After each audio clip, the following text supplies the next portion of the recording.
On the anniversary of Sasha Shulgin's passing, I'd like to share a story about something I learned from Sasha.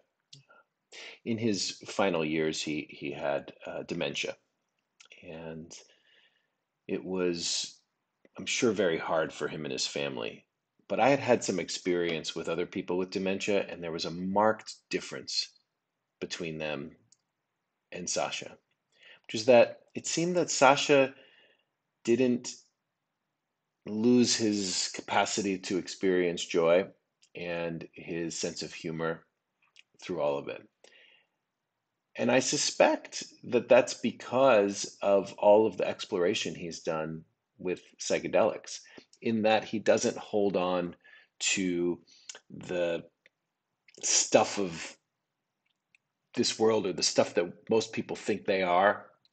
Um, and so, as things started to disintegrate in the things that people think that they are, uh, it didn't have as much of an impact on him.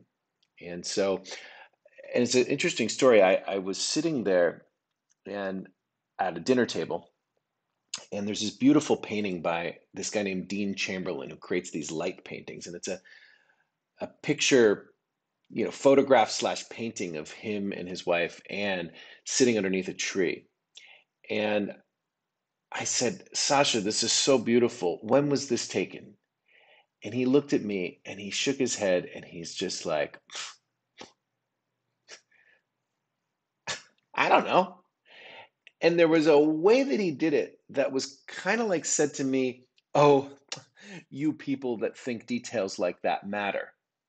Um, and I think he's right. Like, I don't think they really matter as much as we think they do. And it was a lesson to me about how much we think we are our stories, how much we think our identity and worth is based on what we know, or knowing where things are and details and all those kinds of things. And they're helpful, right? That's valuable, right? But I feel like, spiritual work and psychedelic work and these sorts of things start to give you a sense that things like your stories and your history and what you know is just one aspect of what it means to be human, and that there's just all these other ways to experience being human, and that who you are is really, awareness itself. And I think seeing the difference between how Sasha dealt with dementia and how other people I know have dealt with it really kind of highlights for me the value in that work, but also in that perspective that, this 3D world stuff is just a piece. It's just one piece.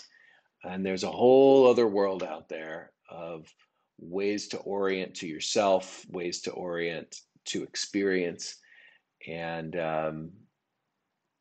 on the anniversary of his passing, I thought it would be valuable to talk a little bit about that and share that little story and bit of insight that I got from Sasha. May he rest in peace.